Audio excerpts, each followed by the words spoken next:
వెంకటరమణ అండి. వెంకటరమణ ఏం చేస్తుంటారండి? వ్యవసాయం అండి. వ్యవసాయం పని. పిఠాపురంలో పక్క పవన్ కళ్యాణ్ గారు, పక్క వంగగీత గారు పోటీ చేస్తున్నారు. మీరైతే ఎవరు గెలుస్తారంటారు? పవన్ కళ్యాణ్ వెళ్తాడండి. ఎందుకని అంత వన్ సైడ్ గా చెప్తున్నారండి? పవన్ కళ్యాణ్ బాగుందండి ఇక్కడ. బాగుందంటే ఇప్పుడు చాలా మంది అయినా నిజాయితీ పరుడు సినిమాలు వదులుకొని వస్తున్నాడు అని అంటారు. మరి మీరేమంటారు? ఆయన మీద ఒపీనియన్ ఏంటి?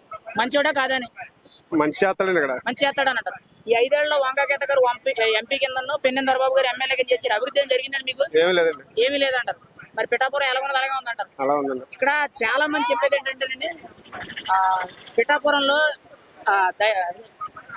గుళ్ళు పరంగా కానీ ఆధ్యాత్మికంగా చాలా బాగుంది, చాలా గుళ్ళు ఉన్నాయి. బయట నుండి ఎక్కడి నుండి అక్కడ గుళ్ళు పడతారు కానీ అభివృద్ధి పరంగా ఏం లేదని అంటున్నారు. మరి మీరేమంటారు? అవునండి, ఏమీ లేదండి. ఇక్కడ టూరిస్టులు చాలా మంది మహారాష్ట్ర నుంచి చాలా మంది వస్తున్నారు. బయట నుంచి వస్తున్నారు కానీ ఇక్కడ ఉండే వాళ్ళకి గుర్తింపు రావట్లేదు, అభివృద్ధి లేదని అంటారు. అవునండి. ఒక పిఠాపురం వాస్తవంగా మీరేమనుకున్నారు?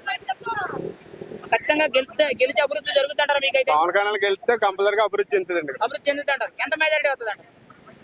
వస్తండి 70,000 60,000 పైన వస్తుంది. 70,000-60,000 పైన వస్తుంది. ఫైనల్ గా గుర్తు ఏంటండి?